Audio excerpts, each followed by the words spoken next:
got something on here, and first it didn't pull at all, and then it realized what it was, and now it's, whoa, it's just pulling like crazy. I think this is pretty big. First I thought it was maybe even like a rock bass or something. Oh, that wouldn't be good. This is one of those things. It doesn't count.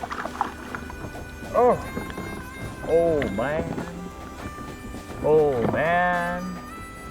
There's my first 5-pound smallmouth bass. Absolutely. So what do you do when you get a fish that swallows the hook? Here's what I did. I made what I call a fish saver, a piece of wooden doweling, a coat hanger, drilled a little hole, put the coat hanger in it, and the other end of the coat hanger I bent it. I'm going to show you how.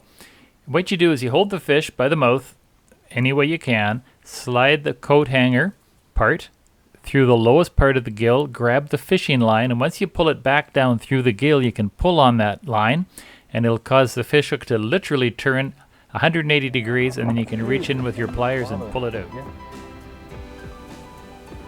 Now we'll get you out. We'll get you out. Sorry to do all this to you. Come on. Well, you got a bit of a job here. Now the fish saver. Hang on.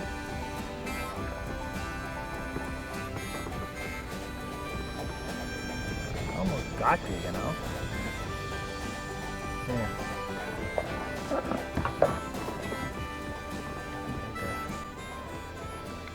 Gotcha. You're not gonna get me. No, no, no. They laugh when I say 5 pounds. But you're 5 pounds.